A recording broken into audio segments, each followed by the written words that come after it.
ఇక దేవుడి వాక్యాన్ని వినాలని ప్రభు పేరట మనవి చేసుకుంటున్నాను. మరి దేవుడి వాక్యంలోకి పోయే ముందు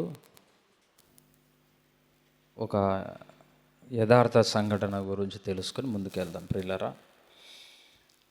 మరి ఒక వారం కిందట వైజాగ్ స్టీల్ ప్లాంట్లో ఏం జరిగిందో మనకు తెలుసు. ఆ స్టీల్ ప్లాంట్లో ఉక్కంతా కరిగించి ఒక పెద్ద ట్రాలీ దాంట్లో నుంచి పైకి పంపిస్తారు. దాదాపుగా ఎంత వేడి అంటే 1500 డిగ్రీల నుంచి 2-3 వేల డిగ్రీల వేడితో ఉన్న ఆ ఉక్కును కరిగించి పైకి పంపించారు. మరి అలా పంపించేటప్పుడు ఆ రోజు ఒకసారిగా పైకి వెళ్ళిన తర్వాత ఆ ట్రాలీ ఒకసారి తిరగబడితేనే కింద 16 మంది ఉన్నారు. దాని కింద ఒకేసారి ఆ వేడి, ఆ 2000 డిగ్రీల సెంటిగ్రేడ్ ఉష్ణోగ్రతతో ఉన్న ఆ వేడి ఉక్కంతా కూడా కింద పడింది. మొత్తం ఆ 16 మంది మీద పడింది. దాదాపుగా 9 మంది అక్కడికక్కడే చచ్చిపోయారు. 9 మంది ఎలా చచ్చిపోయినారంటే ఆ ఉక్కు కాగుతున్న ఉక్కంతా ఒకసారి ఆ శరీరాల మీద పడినప్పుడు ఇక తప్పించుకోవడానికి ఎక్కడలేదు వాళ్ళకు. మొత్తం ఒక శవాన్ని కాలిస్తే ఎలా అయిపోతుందో అలాగా వాళ్ళ శరీరాలన్నీ 9 మంది కాలి అక్కడే బూడిదైపోయినారు. కాలిన వాళ్ళ పరిస్థితి చూస్తే ఒక ఆయన ట్యాబు తిప్పుకొని ట్యాబు కింద కూర్చున్నాడు వాళ్ళంతా కాలిపోయి. ఇంకొక ఆయన్ను హాస్పిటల్కి తీసుకెళ్ళి ఆయన మొత్తం కాటన్ అంతా ఆయన శరీరాన్ని మీద కప్పేసి ఆయనకు అలా ట్రీట్మెంట్ ఇచ్చేటప్పుడు హాస్పిటల్లో కొంతమంది చచ్చిపోయినారు. ప్రియులారా, ఇది ఎందుకు చెప్తున్నానంటే ఒక మనిషి జీవితము ఎలాంటిదో చూడండి. ఆ 2000 డిగ్రీల సెంటిగ్రేడ్ ఉష్ణోగ్రతతో ఉన్న ఉక్కు ఒక్కసారిగా వాళ్ళ మీద పన్నప్పుడు తప్పించుకోవడానికి లేదు. ఎంత తనకలాడింటారో చూడండి, వాళ్ళు ఎంత గిలగిల కొట్టుకుని ఉంటారో చూడండి. ఈరోజు మన జీవితాలు అలాగ ఒక్కసారి పాతాళంలోకి పోయినాయి అనుకోండి, ఇక తప్పించుకునే పరిస్థితే ఉండదు. వాళ్ళు ఎలాగైతే శరీరంతో ఉన్నప్పుడు గిలగిల చాపలాగా కొట్టుకొని చచ్చిపోయారో మన జీవితాలు ఎన్ని రోజులు అంటే తరతరాలు మనం అలా కొట్టుకుంటూ ఉండాల్సిందే ప్రియులరా. ఎంత భయంకరంగా జరిగిందంటే ఆ వీడియోలు, ఆ పేపర్లో ఉన్న వాళ్ళ అవన్నీ చూస్తే అసలు అనుకోని సంఘటనలు జరిగాయి వాళ్ళకు. ఒక ఆయనది ఆ షిఫ్ట్ కాదు, అసలు ఆయన ఆ షిఫ్ట్ కాకపోయినా కూడా ఏదో వర్క్ ఉందని చెప్పి ఆ షిఫ్ట్లోకి వచ్చాడు. ఆ రోజు చచ్చిపోయినాడు చూడండి. ఆ షిఫ్ట్ కాకపోయినా ఇంకొక ఆయన రిటైర్డ్ ఎంప్లాయీ, ఎవరో పనులు తక్కువ ఉన్నారని చెప్పేసి ఆయన వచ్చి పాపం జాయిన్ అయినాడు, ఆయన చచ్చిపోయినాడు. అంటే ఇలా చాలామంది ప్రియులరా, చాలామంది అసలు అక్కడికి పని లేకున్నా కూడా పోయి అక్కడ జాయిన్ అయిపోయి ఎంతోమంది ప్రాణాలు పోయినాయి. ప్రేమైన దేవుడు వాళ్ళరా, మన ఆత్మీయ జీవితంలో కూడా ఇలాంటి సంఘటనలు జరిగినప్పుడు ఒకసారిగా మన జీవితంలోకి భయం అనేది రావాలండి. భయం అనేది వచ్చి ఒకవేళ నేనే అదే ప్లేస్లో ఉంటే నా కుటుంబం ఏమైపోయేది, నేనే అదే ప్లేస్లో ఉంటే నా భార్య ఏమైపోయేది, నేనే అదే ప్లేస్లో ఉంటే నా పిల్లలు ఏమైపోయేవారు అని ఒకసారి ఆలోచించండి. నేనే అదే ప్లేస్లో ఉంటే మారు మనసు పొందకుండా బాప్తిసం తీసుకోకుండా చస్తే ఏంటి నా పరిస్థితి అన్న ఆలోచన మనకు రావాలి. ప్రేమైన దేవుడు వాళ్ళారా, వాళ్ళ ఆ వేడిలో పడిపోయినట్టు మనం ఆ నరకంలో పడిపోతే ఎంత భయంకరంగా ఉంటుందో చూడండి. ఒక ఆయన పాపం కాలిపోయి శరీరం అంతా కాలిపోయిన ఆయన వాళ్ళ పెద్ద కొడుకు ఒక వీడియో మాట్లాడి పంపించినాడు. ఏంటి, ఆయన పేరు వర్మ, వాళ్ళ కొడుకు పేరు. ఇది చాలా వైరల్ అయింది వీడియో. అయినా వర్మ, తమ్ముని మీద కోప్పడాకు, నువ్వు తమ్ముని విసిగించినా కూడా నువ్వు వాని మీద ఒక దెబ్బ కూడా వేయకు నాయన, బాగా చదువుకో, తమ్ముని కూడా బాగా చదివించు, అమ్మను కూడా బాగా చూసుకో అని చెప్పేసి అది వీడియో చేసిన కొన్ని గంటలకే చచ్చిపోయినాడు ఆయన. చూడండి ఎలాంటి పరిస్థితి ఉందో చూడండి ఇప్పుడు సమాజంలో. ఒకవేళ మనకు అలాంటి పరిస్థితి వచ్చి మనం అతని స్థానంలో ఆ బెడ్ మీద మనం ఉన్నాం అనుకోండి, మనం బెడ్ మీద ఉంటే అసలు ఆ బాధ ఎలా ఉంటుంది, ఆ వేదన ఎలా ఉంటుంది అని ఒకసారి మనకు ఊహించుకోండి. ఒకవేళ ఆయన చెప్పిన మాటలే మనం బాప్తీసం తీసుకోకుండా, మారు మనసు పొందకుండా బెడ్ పైన మనం ఉండి, నీకు ఆ టైంలో దేవుడి గురించి గుర్తొచ్చే మరి నువ్వు చేయాల్సింది ఏంటో తెలుసా? నాయనా, బ్రతికున్న మీరు, నా పిల్లలారా మీరంతా తొందరగా దేవుణ్ణి నమ్ముకోండి అయ్యా, బాప్తీసం తీసుకుంటారా, ఇది నా భార్యగా ఉన్న నువ్వు మారు మనసు పొందు, నీ జీవితము నాశనం కాకముందే మారండి, చక్కగా మీ బ్రతుకులు నిలబెట్టుకోండి, నువ్వు నా కుటుంబాన్ని అంతా చక్కగా చూసుకోవాలి, నాన్న నువ్వు బిడ్డలందరినీ కూడా బాగా దేవుడిలో పెంచాలని ఇలా మనం చెప్పేటట్టుగా ఉండాలి. ఎందుకంటే ఆయన లోకంలో ఉన్నవాడు కాబట్టి వాళ్ళ పిల్లలందరికీ ఈ మాటలు చెప్పాడు. మరి మనము మన ఆత్మీయ జీవితంలో మనకు అలాంటి పరిస్థితి వచ్చినప్పుడు మనం చేయాల్సింది ఏంటంటే, మన పిల్లలను దేవుడిలో పెరగండి అని చెప్పి చచ్చిపోవాలి. చివరి మాటలుగా మనం చెప్పేవి, మనం లేకపోయినా కూడా మన కుటుంబాలు, ఈ సమాజం అంతా గుర్తుపెట్టుకునేటట్టుగా మనం చివరి మాటలు మాట్లాడాలి. దేవుడు కూడా తన జీవితంలో యేసుక్రీస్తు వారు ఆ చివరి మాటలకు ఎంత వాల్యూ ఉందో చూడండి. యేసుక్రీస్తు వారు మాట్లాడిన ఆ చివరి మాటలకు ఎంత గుర్తింపు ఉందో చూడండి. ఆ గుడ్ ఫ్రైడే రాగానే 7 మాటల గురించి తప్ప ఏం మాట్లాడుకోరు. అంటే మన జీవితంలో మనం మాట్లాడే చివరి మాటలు ఏవైతే ఉన్నాయో, మన కొడుకు గుర్తుపెట్టుకుంటాడు, భార్య గుర్తుపెట్టుకుంటుంది, మన కుటుంబంలో బంధువులు, రక్త సంబంధికులు అందరూ గుర్తుపెట్టుకుంటారు. అంటే మనం మాట్లాడే ఆ మాటలు ఎంత బలంగా వాడి మనసులోకి పోతాయి చూడండి. అంత వేదనలో, ఏడుపులో ఉన్నప్పుడు కూడా మనం ఆ చావు బ్రతుకుల మధ్య మాట్లాడుతున్న మాట వాడికి గుణపాల్లాగా దిగిపోతాయి. ఆ గుణపాల్లాగా దిగిపోయిన ఆ మాటలు వాడు చచ్చేంత వరకు వాడికి గుర్తే ఉంటాయి. ఈరోజు మనం చెప్పాల్సింది అదే మన పిల్లలందరికీ, మన బంధువులకు, మన రక్త సంబంధికులకు మనం చెప్పాల్సింది ఇవే. నువ్వు చావు బ్రతుకుల మధ్య ఉన్నప్పుడు చెప్పాలి, నువ్వు చావకముందు కూడా వాళ్ళకు దేవుడు మాటలు చెప్పి దేవుడిలోకి వాళ్ళని నడిపించాలి. ఒకసారి ఆ విజువల్స్ మీరు చూడండి, ఇన్స్టాగ్రామ్లో కానీ యూట్యూబ్లో కానీ. అసలు వాళ్ళు కాలుతున్నది, ఆ శవం అంతా నీలుక్కొని పోయింది, మంటలేమో వాళ్ళ శవం మీద కాలిపోతుంది, ఇంకా రగులతోనే ఉన్నాయి. అలా అంతమంది ప్రాణాలు కోల్పోయారు.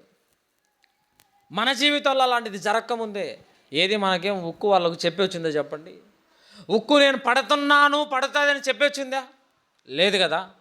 మన జీవితాల్లో ఇంకా మారకుండా మనం అలానే ఉన్నాం అనుకోండి, అలాంటి పరిస్థితులు చాలా జరుగుతాయి. 1 కాదు, 2 కాదు, చాలా జరుగుతాయి అలాంటి పరిస్థితులు. ఇంకా నీది పాత జీవితం అయిందనుకోండి, ఇంకా పాత బ్రతుకే అయిందనుకోండి, ఒకవేళ ఆ టైంలో ఇదే నీకు చివరిది అనుకోండి, మరి నీ జీవితం ఏమైపోతుంది? పాతాళానికి జారిపోతుంది.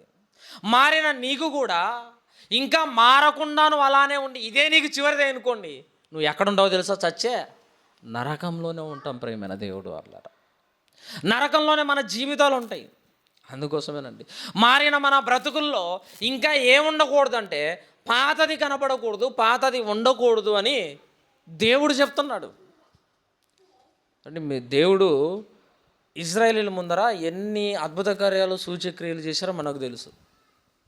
ప్రతిసారి వాళ్ళు మాట్లాడుతున్న మాట ఏంటంటే, దేని గురించి మాట్లాడారు వాళ్ళు? ప్రతిసారి వాళ్ళ కష్టం వచ్చిన ప్రతిసారి వాళ్ళు ఒకదాన్ని గుర్తు చేసుకున్నారు. దేన్ని గుర్తు చేసుకున్నారు? ఐగుప్తును గుర్తు చేసుకున్నారు. చూడండి, వాళ్ళు కష్టం వచ్చిన ప్రతిసారి వాళ్ళ జీవితంలో జరిగింది ఏంటంటే, విడిచి వచ్చిన ఐగుప్తును గుర్తు చేసుకున్నారు.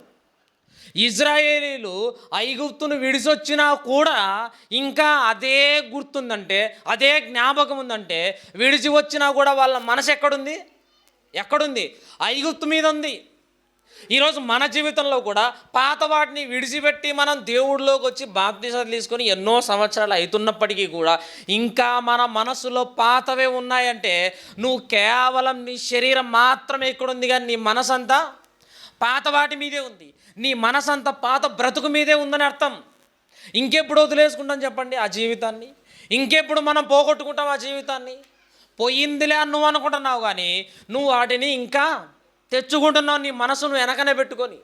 ఇజ్రాయేల్ లాగా చూడండి, ఇజ్రాయేలు ఎన్నిసార్లు చూడండి, మాకు ఐగుప్తే మేలు, అక్కడే ఉంటే బాగుండేది, మా పిల్లలు మా భార్యలంతా ఐగుప్తుకు పోతేనే బాగుంటుంది అని విడిచి వచ్చిన దాన్ని జ్ఞాపకం చేసుకున్నట్టుగా కష్టం వచ్చిన ప్రతిసారి నువ్వేం చేస్తున్నావంటే, ఏది శరీర కోరికలు తీర్చుకోకుండా నువ్వు అణుచుకున్న ప్రతిసారి కూడా ఏమనుకుంటావంటే, ఎందుకు ఈ బ్రతుకుంగా, ఏంటి దీనికోసమా నేను కట్టుకోవాల్సింది, ఈ వాక్యం కోసమా, ఈ దేవుడి కోసమా, కనబడని ఆ పరలోకం కోసమా అని ఇలా నువ్వు అనుకుంటూ ఏటి దగ్గరికి వెళ్ళిపోతున్నావు, వెనక ఉన్న వాడి దగ్గరికి పోతున్నావు. చూడండి ఇజ్రాయిల్ లాగా.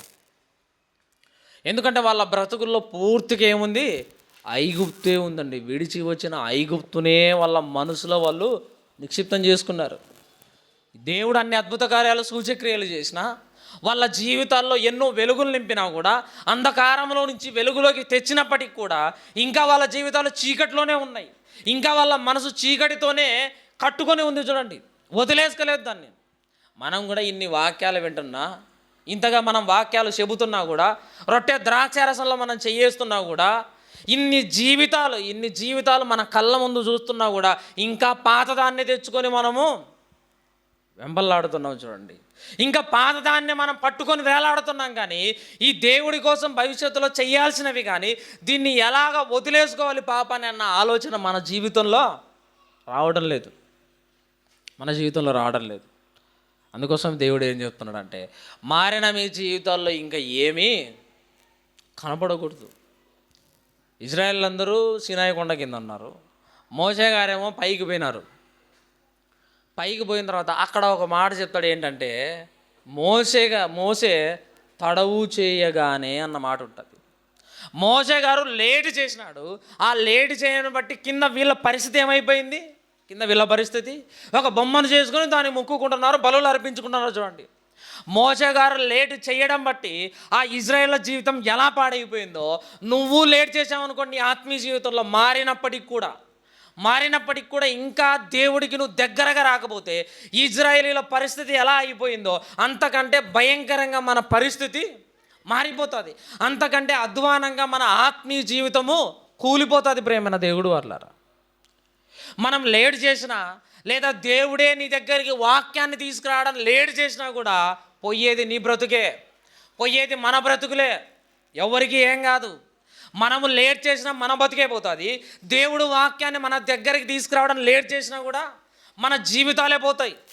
అందుకోసమే ఇజ్రాయెల్ లాగా మీ బతుకులు ఉండొద్దు అని చెప్తున్నాడంటే, మారిన మన జీవితాలైనా మారుతాయి అనుకుంటే, మారిన మన జీవితాల్లో పాపం కనబడుతుంది, మారని వాడి జీవితాల్లో పాపం కనబడుతుంది, వాడిలో పాపం కనబడుతుంది, మారిన మన జీవితాల్లో పాపం కనబడుతుంది. ఇంకెప్పుడు మన జీవితాలు బాగుంటాయి, ఇంకెప్పుడు మన భక్తి మీద మన శ్రద్ధ తీసుకుంటాం చెప్పండి. అహెస్వరోజుకు నిద్ర రాకపోతే ఆ గ్రంథాన్ని తెచ్చుకున్నాడు, ఏం రాశారు ఈ రాజ్యపు గ్రంథంలోని చదువుతున్నాడు. చూడండి, ఈరోజు మనం నిద్ర పట్టకపోతే నా భక్తి ఏమైపోతుందో, నా జీవితం ఎలా అయిపోతుందని అసలు నీకు నిద్ర పట్టకుండా ఉండాలి. ఈరోజు మనకు నిద్ర పడుతుందంటే మన భక్తి మీద మనకేం లేదు, శ్రద్ధ లేదు, దేవుడి పనుల మీద మనకు శ్రద్ధ లేదు.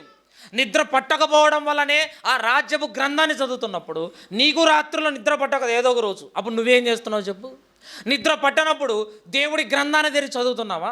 నిద్ర పట్టనప్పుడు మోకాలు లేచి నా బ్రతుకేంటి ప్రభా, నా కుటుంబ పరిస్థితి ఏంటని మనం దేవుడి దగ్గర గోజాడుకొని అడుగుతున్నామా? నిద్ర పట్టకపోతే సెల్లు పట్టుకొని చూసే వాళ్ళు ఉన్నారు, నిద్ర పట్టకపోతే అలా వాకింగ్ చేసే వాళ్ళు ఉన్నారు, నిద్ర పట్టకపోతే ఎవరితో మాట్లాడాలబ్బా అని అనుకునే వాళ్ళు ఉన్నారు. కానీ నిద్ర పట్టకపోతే దేవుడి గురించి ఆలోచించాలని కానీ నా భక్తి ఏమైపోతుందో అన్న ఆలోచనలో ఉన్న వాళ్ళు ఎవరైనా ఉన్నారా? దేవుడు చెప్తున్నాడు, నాయనా నిద్ర పట్టకపోతే నువ్వు మోకాళ్ళేసి నీ బ్రతుకు గురించి అడుగు. నీకు నిద్ర పట్టలేదా?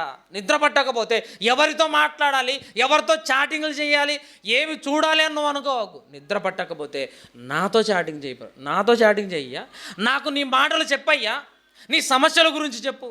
నీకు నిద్ర పట్టకపోతే మోకాళ్ళేసి నీ బ్రతుకు గురించి అడుగు, నేను చెప్తాను. నిద్ర పట్టకపోతే నువ్వు ఈ పనులు చెయ్యాలి, కానీ నిద్ర పట్టకపోతే నువ్వు లోకంలో పనులు ఎందుకు చేస్తున్నావని దేవుడు అడుగుతున్నాడండి. ఏం చెప్తాను చెప్పండి? మన ఆత్మీయ జీవితంలో దేవుడు ప్రశ్న వేసినప్పుడు దానికి సమాధానాన్ని మనం ఏం చెప్పుకుంటాం చెప్పండి? భక్తి జీవితాన్ని గురించి మనకు నిద్ర రావద్దు. మన విశ్వాసం దిగజారిపోతున్నప్పుడు, మన భక్తిహీనతగా మారిపోతున్నప్పుడు, మన విశ్వాసం అల్ప విశ్వాసంగా మారిపోతున్నప్పుడు, మన ప్రేమ ఈర్ష్య అసూయలుగా మారిపోతున్నప్పుడు, మన జీవితంలో ఉండకూడదు నిద్ర. ఆ నిద్ర లేకుండా ఉండాలండి. అవన్నీ తలుసుకున్నప్పుడు మనం రాత్రుల్లో మనం ఎలా నిద్రపోతున్నాం ప్రేమైన దేవుడు వాళ్ళరా. లోపల పాపాన్ని అంత పెట్టుకొని, ఆ పాపపు కుంపటిని నీలో దాచుకొని, ఆ పాపపు చుట్టను నీలో పెట్టుకొని, ఆ పాప పుట్టను నీలో పెట్టుకొని నీకు నిద్ర ఎలా వస్తుంది? నువ్వు నిద్రపోతున్నావు మనశ్శాంతిగా అంటే ఆ నిద్రలోనే అకస్మాత్తుగా నువ్వు చచ్చిపోతే నీ జీవితం పాతాళానికే. నిన్ను నీవు ప్రశ్నించుకోకుండా, నిన్ను నీవు ఎలా నేను దేవుడిలో నిలబడాలి అన్న ఆలోచనలో నువ్వు లేకుండా మనశ్శాంతిగా దేవుడిలో ఉన్నానని నిద్రపోతే అలా నిద్రలో నువ్వు పాతాళానికి జారుకుంటావు. అందుకోసమే దేవుడు ఏమంటున్నాడు, నిద్ర పట్టకపోతే నువ్వు చేయాల్సిన పని ఇదే. ఒక భక్తుడు జైల్లో సింహాల మధ్యలో ఉన్నాడని ఆ రాజుకి ఏం రాలేదు, ఆ రాత్రి నిద్ర పట్టలేదు. ఎవరి కోసం? ఒక భక్తుడి కోసం. ఒక భక్తుని నేను ఎలా కాపాడాలి, ఒక భక్తుని నేను ఏం చేస్తే బయటికి వస్తాడు అని రాత్రంతా నిద్ర పట్టక అన్నీ వదిలేసి ఆ భక్తుడి గురించి ఆలోచిస్తున్నప్పుడు ఈ కాలంలో బతుకుతున్న నీకు నీ భక్తి మీద నిద్ర ఎలా లేకుండా పోతుంది? నీ విశ్వాసం మీద ఎలా నీకు అభివృద్ధి జరగలేదన్న ఆలోచనతో లేకుండా బతుకుతున్నావు చెప్పు. ఒక భక్తుడు జైల్లో ఉన్నాడు, పాడైపోతున్నాడు. ఆ భక్తుడు నేను కాపాడాలి, అన్యాయంగా నాశనం అవుతున్నాడు, సింహాల మధ్యలో పడిపోయి ఏం చేయాలని రాత్రుల్లో నిద్ర లేకుండా బతుకుతున్నాడండి. ఆయన ఆలోచిస్తున్నాడండి. మరి మన భక్తి గురించి నిద్ర ఉందా మనకు? నా బ్రతుకు ఇదో పాపం అనే సింహాల మధ్యలో కూరుకొని పోయింది. మరి నా భక్తిని కాపాడుకోవాలంటే ఏం చేయాలి నేను? నా విశ్వాసము ఇదిగో ఈ మృగాల మధ్యలో ఉంది, పోయేటట్టుగా ఉంది. దాన్ని కాపాడుకోవాలంటే నేను ఏం చెయ్యాలి అని ఇలా ఎప్పుడైనా మనము రాత్రులు పగలు కూర్చొని ఆలోచించాలని దేవుడు చెప్తున్నాడంటే. నిద్ర పట్టలేదని వాళ్ళు ఏం చేస్తున్నారు చూడండి. నిద్ర పట్టక వాళ్ళు సత్క్రియలు చేస్తున్నారు. సత్క్రియలో మునిగిపోయారండి వాళ్ళు నిద్ర లేక. ఈరోజు నిద్ర ఎందుకు మేలుకున్నావురా నాయన? నిద్ర మేలుకొని నీ జీవితాన్ని పాడు ఎందుకు చేసుకుంటావు? నీ ఆరోగ్యాన్ని ఎందుకు పోగొట్టుకుంటావు? నీ కళ్ళని ఎందుకు పోగొట్టుకుంటావు? నీ మనసును ఎందుకు పాడు చేసుకుంటావు? ఎందుకు బీపీ షుగర్లు తెచ్చుకుంటావు? ఇలా అనేవాళ్ళు ఉన్నారండి. ఇప్పుడు మనం తెచ్చుకోకపోయినా 40-50 సంవత్సరాలు వచ్చే నీకు ఖచ్చితంగా షుగర్లు బీపీలు అన్నీ వచ్చాయి. నువ్వు ఖచ్చితంగా వచ్చాయని తెలిసేప్పుడు మళ్ళీ నాకు వచ్చాయేమో అన్న ఆలోచన మనకెందుకు చెప్పండి? దేవుడి పనిలో మనం ఉండాలి. దేవుడి పనిలో మన జీవితాలను నిలబెట్టుకోవాలన్న ఆలోచనతో మనము కూరుకొని పోవాలి. అలా ఉంటేనండి మన బ్రతుకులు నిలబడతాయండి. అలా ఉంటే మన భక్తి నిలబడుతుంది. అలా ఉంటే మన విశ్వాసం నిలబడుతుంది. లేదా మధ్యలోనే మన బ్రతుకులు పోతాయి, మధ్యలోనే మన జీవితాలు పోతాయి. ఇజ్రాయేల్ లాగా ఉన్నారనుకోండి. ఇజ్రాయేలుకు ఏ ఆలోచన లేదండి. భక్తి మీద ఆలోచన లేదు, విశ్వాసం మీద ఆలోచన లేదు, అన్ని అద్భుత కార్యాలు చేశాడన్న ఆలోచన లేదు, మా బట్టలు పోలేదే, మా చెప్పులు పిగిలిపోలేదే, వీటి మీద ఆలోచన లేదు వాళ్ళకు. ఏంటి? ఐగుప్తు మీదనే ఆలోచన. ఆ ఐగుప్తు రాజే మమ్మల్ని బాగా చూసుకున్నాడు, ఆ బానిసత్వమే మాకు బాగుందని ఇలాంటి ఆలోచనలు వాళ్ళు బతుకుతున్నారండి.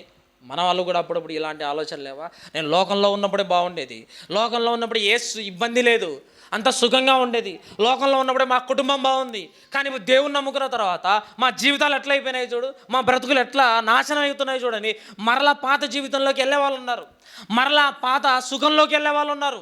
ఇలాంటి వాళ్ళు ఈనాడు చాలామంది ఉన్నారండి, చాలామంది ఉన్నారు. కానీ దేవుడు చెప్తున్నాడు, నాయన కష్టమైన ఇబ్బంది అయినా కొద్ది రోజులుండు, నీ జీవితాన్ని గొప్పగా నేను చేస్తానయ్యా, నీ జీవితాన్ని గొప్పగా చేస్తానంటున్నాడు. ఏంటి మరి ఇజ్రాయేలీలకు అలాంటి ఆలోచన లేదా అంటే లేదు, వాళ్ళకు లేదు. ఎంత మనశ్శాంతిగా వాళ్ళకు నిద్ర వచ్చిందంటే దేవుడు ఎండబెడుతున్నా కూడా మేఘస్తంభాన్ని పెట్టినాడు చూసారా, అది వాళ్ళు అది అంతా ఇండైరెక్ట్గా ఏంటంటే ఎవడు చేయమన్నాడు, మేము చేయమన్నామా? మేఘస్తంభాన్ని అగ్నిస్తంభాన్ని మేము పెట్టమన్నామా? పూర్యాలను మేము కురిపించమన్నామా? ఆ చేదు నీరును మంచినీరుగా మేము చేయమన్నామా? ఆ బండలోంచి నీళ్ళు మేము రప్పించమన్నామా? ఎవడు రప్పించమన్నాను? ఆయన్నే చేశాడు ఇవన్నీ. వాళ్ళ ఆలోచన చూడండి. మేమేమో కరెక్ట్గా ఉన్నాము, అంతా ఆయనే చేస్తున్నాడు అన్నట్టుగా వాళ్ళు బిహేవ్ చేస్తున్నారు. ఈరోజు మన జీవితాల్లో కూడా ఇదేనండి. నేను చేసేదే కరెక్టు, నేను మాట్లాడిందే కరెక్టు, నా క్రియలే కరెక్టు, నేను చేస్తున్న ప్రతి పని కరెక్టు, మిగతా వాళ్ళు చేస్తున్నది కరెక్టు కాదు. వాళ్ళకు పనే చేత కాదు, వాళ్ళకు పరిచర్యనే చేసే చేత కాదు, వాళ్ళకు సాపలు పరిచే చేత కాదు, వాక్యం చెప్పే చేత కాదు, ఏది చేత కాదు వాళ్ళకు, నాకు మాత్రమే చేత అవుతుందని ఇలాంటి ఒక ధోరణిలో ఉన్న వాళ్ళు లేరా చెప్పండి? ఇలాంటి ధోరణిలో ఉన్న వాళ్ళు లేరా? ఉన్నారు ప్రేమైన దేవుడు వాళ్ళారా. అందుకోసమే దేవుడు ఏమంటున్నాడంటే, మీరు ఇజ్రాయెల్ లాగా మీ బ్రతుకులను పాడు చేసుకోకండి, ఇజ్రాయెల్ లాగా మీ జీవితాలను నాశనం చేసుకోకండి. వాళ్ళ రహస్యంగా అయిన భక్తిని ఏమన్నా పెట్టుకున్నారా వాళ్ళు చెప్పండి?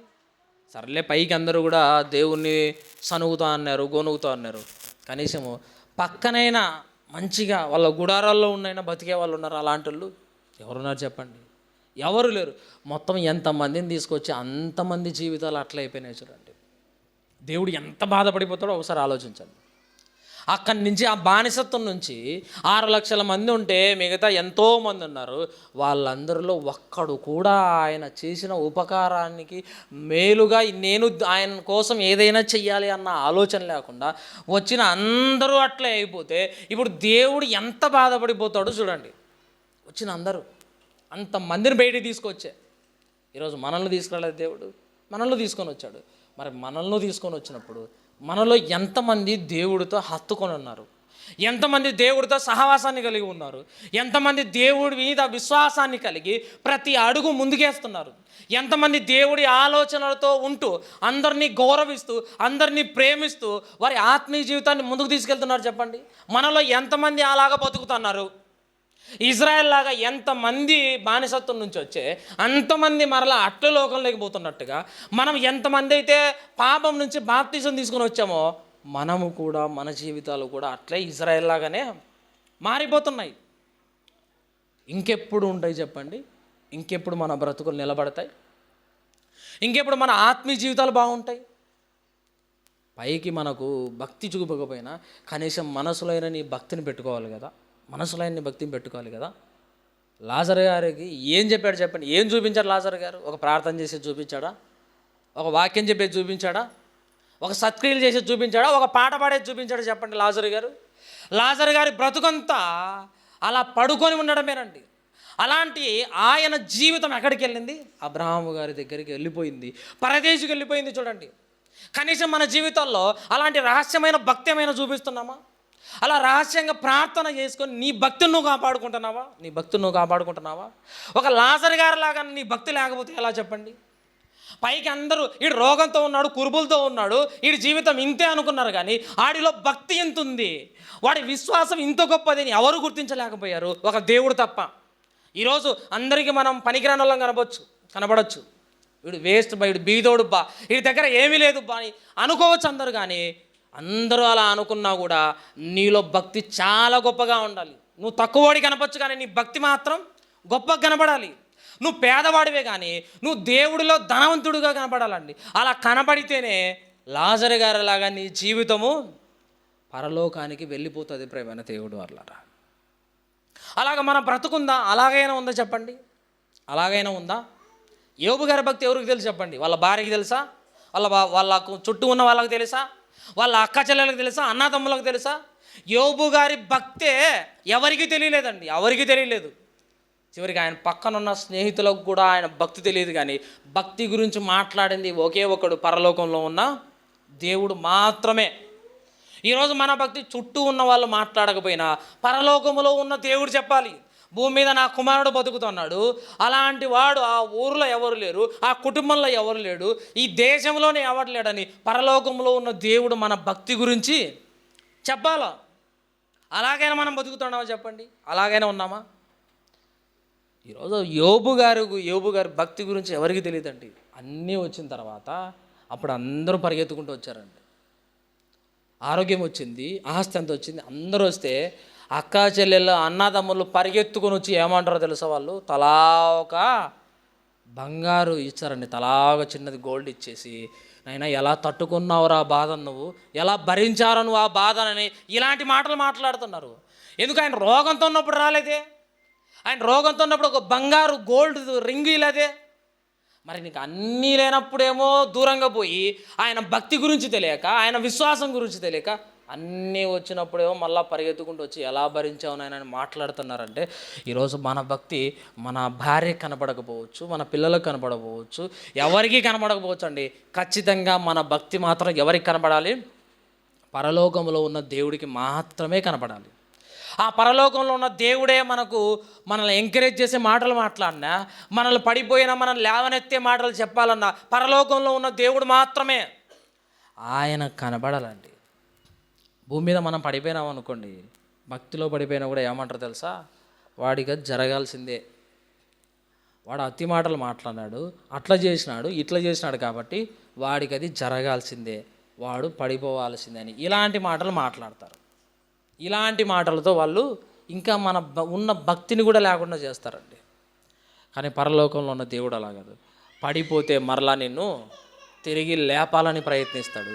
పడిపోతే మరలా ఆయన చెయ్యినందించి నిన్ను నిలబెట్టి తన వద్దకు నడిపిస్తాడు. పడిపోతే నీ జీవితాన్ని బలముగా మార్చి చక్కగా నిలబడేటట్టుగా ఆయన చేస్తాడు ప్రేమైన దేవుడు వాళ్ళరా. అందుకోసం భక్తి కనబడితే మన భక్తి దేవుడికి మాత్రమే కనపడాలి, మిగతా ఎవరికి కనబడకపోయినా పర్వాలేదంటే. కనుక ప్రియులారా, మన ఆత్మీయ జీవితంలో ఇంకా పాతవి ఏమైనా మనలో కనబడుతున్నాయా? పాత చూపులు కానీ, పాత మాటలు కానీ, పాత ఆలోచనలు కానీ, పాత క్రియలు ఏవైనా ఇప్పుడు కనపడుతున్నాయా? ఒకవేళ ఇప్పటికీ ఉంటే వాటిని వదిలేసుకుందామండి. ఇప్పటికీ ఉంటే వాటిని మనం దూరం చేసుకుందాం అనేసి ఇప్పటి నుంచైనా మన జీవితంలో కొత్త అలవాట్లను మనం తెచ్చుకుందాం, మన భక్తిని పెంచుకుందాం, మన విశ్వాసాన్ని పెంచుకుందాం, మన ఆత్మీయ జీవితాన్ని దేవుడి పాదాల చెంతకు తీసుకొద్దాం ప్రియులారా. అలా ఉంటేనేనండి మనం బతుకుతాం. అలా ఉంటేనే మన బ్రతుకు నిలబడుతుంది ఈ భూమి మీద, లేదంటే కాదండి. అకస్మాత్తుగా నువ్వు మారినా కూడా నువ్వు బాప్తీసం తీసుకొని మారినావు నువ్వు అనుకుంటూ మన జీవితం సరిగా లేదనుకోండి, మన జీవితం సరిగా లేకపోతే ఆ కరిగిన 2000 డిగ్రీల సెంటిగ్రేడ్ ఉక్కు ద్రవం పడితే వాళ్ళ ప్రాణాలు పోయినట్టుగా అలాంటిది ఏదో ఒకటి మన మీద పడింది అనుకోండి, అలాంటిది ఏదో ఒకటి మన మీద పడితే అప్పుడు మన పరిస్థితి ఏమవుతుందో ఆలోచించండి ఒకసారి. అప్పుడు మన జీవితం ఏంటి ఏమైపోతుందో ఆలోచించండి. వెంటనే లేట్ లేకుండా ప్రాణం పోయిన వెంటనే మన ఆత్మ పాతాళంలోకి వెళ్ళిపోతుంది ప్రేమైన దేవుడు అట్లరా, పాతాళంలోకి వెళ్ళిపోతుంది. దేవుడు ఎందుకు మీరు చావు దగ్గరికి వెళ్ళండి అని చెప్తాడంటే, కనీసం దాన్ని చూసైనా మనలో మార్పు రావాలండి. మారనోళ్ళు మారాలని, మారిన వాడు కూడా మారినాను అన్న భ్రమలో బతుకుతుంటే, నాయన ఒకసారి ఆ చావును చూడయ్యా, ఎంత భయంకరంగా జరిగిందో చూడు, ఒకవేళ నీకే అది జరిగితే ఏంటి పరిస్థితి ఆలోచించు ఒక్కసారి అని మనకు జ్ఞానోదయాన్ని తీసుకురావటం కోసం దేవుడు ఏం చేస్తున్నాడు? మరణాన్ని చూపిస్తున్నాడండి. మరణాన్ని చూపిస్తున్నాడు.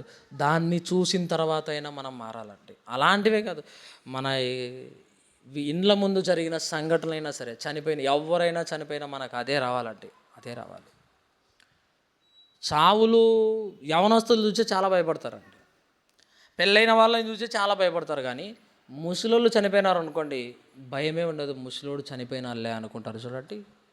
దేవుడు ఏమంటున్నాడంటే, నాయన చావు అంటే ఏదైనా అది ఒకటేనైనా. పిల్లోడు చనిపోయినాడని లేదు, యవనస్తుడు చనిపోయినాడని లేదు, మధ్య వయస్కుడు చనిపోయినాడని లేదు, ముసలోడు చనిపోయినాడని లేదు. ఎవరిని చూసినా కూడా నీకు భయమే రావాలి. ఒకవేళ నువ్వు వృద్ధాప్యం వరకే ఉన్నావు అనుకోండి, మరి చావవా నువ్వు? అప్పుడైనా చస్తావు కదా. చచ్చిపోయిన తర్వాత నీ పరిస్థితి ఇలానే ఉంటుందయ్యా, నీ జీవితం ఇలానే ఉంటుంది. కాబట్టి మన బ్రతుకులు నిలబెట్టుకుందాం ప్రేమైన దేవుడు వాళ్ళరా. మన జీవితాలు ఇలానే ఉంటే చాలా కష్టం ఉంది. సగం లోకము సగం దేవుడు అని ఉంటే చాలా కష్టం. మన బ్రతుకులు ఏదో ఒకవైపు నిర్ణయం తీసుకోవాలండి. ఏదో ఒకవైపు నేను ఉండాలా, ఉంటే ఇటనే ఉండాలా, ఇందులోనే పోతా. అది కష్టమైనా ఇబ్బంది అయినా సరే ఇందులోనే నేను ఇందులోనే పోవాలా. సాధ్యమైనంత వరకు వెనక్కి రాకూడదు, సాధ్యమైనంత వరకు నా చెయ్యి వెనక్కి వెళ్ళకూడదు, నా చూపులు వెళ్ళకూడదు, నా మనసు ఐగుప్తుకి వెళ్ళినట్టుగా నా మనసు లోకంలోకి మరలా వెళ్ళొద్దు. నేను ఒకటి తీర్మానం తీసుకున్నానంటే ఇక నేను ఇటే వెళ్ళాలి అన్న ఆలోచనతో ఉండాలి. ప్రియులారా, మనము కొన్నిసార్లు తెలిసి ఏం చేస్తూ ఉంటామంటే తప్పులు చేస్తూ ఉంటామండి. తెలిసి తప్పులు చేస్తాం, తెలియక కాదు, గుర్తుపెట్టుకోండి. మనము తెలియక తప్పులు చేయము. బాప్తిసం తీసుకున్న వాళ్ళు చాలామంది తెలియక ఎవరూ తప్పులు చేయరండి. తెలిసి ఏం చేస్తారు? తప్పులు చేస్తారు. ప్రియమైన దేవుడు వాళ్ళారా, ఇజ్రాయెల్ చేసినట్టుగా, ఒక దావీదు గారు తప్పు చేసినట్టుగా, ఒక అననీయా సప్పీరాలు, బిలాము గారు, గెహాజీ గారు తప్పులు చేసినట్టుగా వాళ్ళకి తెలీదా వాళ్ళకి చెప్పండి. తెలుసు. తెలిసి వాళ్ళు తప్పులు ఎలాగైతే చేసినారో ఈరోజు మనం కూడా తెలిసి ఏం చేస్తున్నాం? తప్పులు చేస్తున్నాం. అది తప్పని తెలిసి కూడా మనం ఏం చేస్తున్నామంటే ఎవరు చెప్పిన మాటలను మనం పక్కన పెట్టి సాహసించి ఏం చేస్తున్నాం? మనము తప్పులు తెలిసి చేస్తున్నాం. తెలిసి చేస్తే నువ్వు తప్పించుకుంటావు అనుకుంటున్నావేమో, అస్సలు తప్పించుకోలేం ప్రియమైన దేవుడు వాళ్ళారా. తెలిసి చేసిన నీ జీవితంలో 1-2 నిమిషాలు మోకాళ్ళేసి దేవుణ్ణి అడిగి క్షమాపణ అడిగి క్షమించాలే అని నువ్వు కన్ఫర్మ్ చేసుకుంటే కాదు. దేవుడు క్షమించాలి, మనం ఎన్నో చేసుకుంటాం, దేవుడు క్షమించటాలి అని కాదు ప్రియమైన దేవుడు వాళ్ళారా. మన జీవితాలు అలా ఎప్పటికీ ఉండకూడదు. తెలిసి మనం ఎప్పుడు చేయకూడదండి. ఒకవేళ తెలియక చేస్తే అది పొరపాటు కిందకి వస్తుందేమో, కానీ తెలిసి చేస్తే మన జీవితాలు ఎప్పుడు పొరపాటు కిందికే రావు. యేసుక్రీస్తు ఒక మాట చెప్తాడు చూడండి, నువ్వు అనుకోకుండా నువ్వు ఒక మాట మాట్లాడావు అనుకో, ఏదో ఉంది అక్కడ సందర్భం, ఒక మాట మాట్లాడితే దేవుడి దగ్గర అయ్యా నేను ఏదో మాట్లాడానని చెప్పొద్దు. కానీ వాళ్ళు నిన్ను ఏం చేస్తారంటే తీసుకొని నిన్ను వానికి అప్పగించారు, వాడు నిన్ను తీసుకెళ్ళి ఇంకో చోట అప్పగిస్తారు, వాడిని తీసుకెళ్ళి సరాసరి ఎక్కడ వేస్తాడు? జైల్లో వేస్తాడంటాడు. చూసారా? అలానే ప్రియులారా, మన జీవితంలో కూడా అదేదో తెలియక చేశానయ్యా అనుకుంటే పొరపాటు. దేవుడు ఒప్పుకోడండి. తెలియక చేశాను అంటే దేవుడు ఒప్పుకోడు. నేను అక్కడి నుంచి ఎలా తీసుకెళ్లాలో, ఎక్కడికి తీసుకెళ్లాలో, ఎక్కడ వెయ్యాలో దేవుడు అన్నీ తెలుసు అండి. ఖచ్చితంగా అక్కడే వేస్తాడు ప్రేమైన దేవుడు వాళ్ళరా. ఖచ్చితంగా మన జీవితాలు అక్కడికే పోతాయి.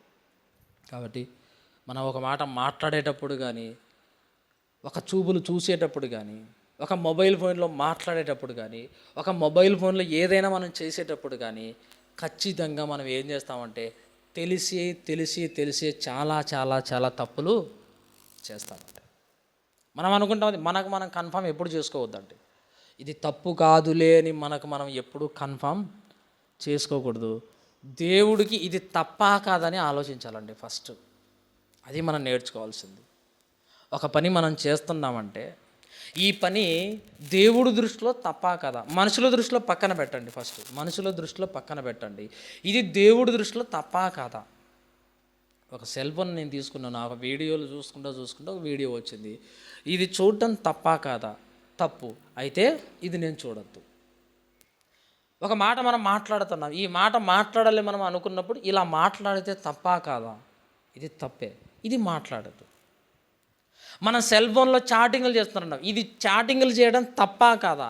ఒక మాట్లాడేటప్పుడు ఇది మాట్లాడడం తప్పా కాదా అని మనం దేవుడి దృష్టికి ఇది కాదా, కరెక్టా, అవునా అని మనము ప్రశ్న వేసుకొని ఒకవేళ కాదు అనుకుంటే దాని నుంచి మనము పక్కకు రావాలి ప్రియమైన దేవుడు వాళ్ళరా. ఇలాగ ప్రతి పని, అది ఏ పనైనా సరే, ప్రతి పని మనం ప్రశ్న వేసుకొని అది కరెక్ట్ అయితే చేయాలి, లేదంటే దేవుడి దృష్టికి అది వ్యతిరేకమైనప్పుడు మనము వెనక్కి వచ్చేసేయాలండి. అది మనకు ఎంత ఇష్టమైన పని అయినా సరే గుర్తుపెట్టుకోండి. దేవుణ్ణి మనం ఎప్పుడు వద్దనుకుంటామంటే మన చుట్టూ ఉన్న వారిని, సంఘస్థులను, ఆత్మీయులను, వీళ్ళందరినీ మనం ఎప్పుడు వద్దనుకుంటామంటే ఆ పని తప్పైనా మనకు చాలా ఇష్టంగా ఉంటుంది. చూసారా? అది తప్పైనా కూడా మనకు నచ్చితే మనం ఏం చేస్తాం? దేన్నైనా వద్దనుకుంటాం. నాకు అదే కావాలనుకుంటామండి. చూడండి, మనకి ఇష్టమైనది అయితే ఎవరిని లెక్క చెయ్యకుండా మనం చేస్తాం. దేవుణ్ణి కూడా లెక్క చేయమండి, గుర్తుపెట్టుకోండి. మనకి ఇష్టమైందని, అది తప్పని తెలిసినా నాకు ఇష్టం కాబట్టి అది కరెక్ట్ అని నువ్వు చేస్తే అది దేవుణ్ణి నువ్వు పక్కన పెట్టినట్టు, సేవకులను పక్కన పెట్టినట్టు కాదు, నువ్వు సంఘస్థులను పక్కన పెట్టినట్టు కాదు. నేను వీళ్ళని పక్కన పెట్టాను నువ్వు అనుకుంటావు, కానీ నువ్వు ఎవరిని పక్కన పెడుతున్నావు అంటే దేవుణ్ణే పక్కన పెడుతున్నాం ప్రేమైన దేవుడు అన్నారా. కాబట్టి గుర్తుంచుకోండి, బాప్తీసం తీసుకొని దేవుడిలోకి వచ్చిన మన జీవితాలు ఇప్పటికీ ఇంకా వెనకనే ఉంటున్నాయా? ఇప్పటికీ ఒక కొలిక్కి రాకుండా ఉన్నాయా? ఒక డెవలప్మెంట్లోకి రాకుండా ఉన్నాయా? అయితే మనం ఖచ్చితంగా ఈ రోజు నుంచైనా మనల్ని మనం డెవలప్ చేసుకోవాల్సిందే. పాతవాడి జోలికి మరలా వెళ్ళకుండా, లేదా కొత్తగా నీలోకి ఏమైనా వస్తే ఆ కొత్తగా వచ్చినవి కూడా ఇది మంచిదా కాదా అని బేరీజు వేసుకొని ప్రశ్నించుకొని మరి నువ్వు ఒక నిర్ణయానికి వచ్చి నీ జీవితాన్ని, నా జీవితాన్ని నిలబెట్టుకోవాలి. అలాంటి కృప దేవుడు మనందరికీ దయచేయునుగాక. ఆమేన్.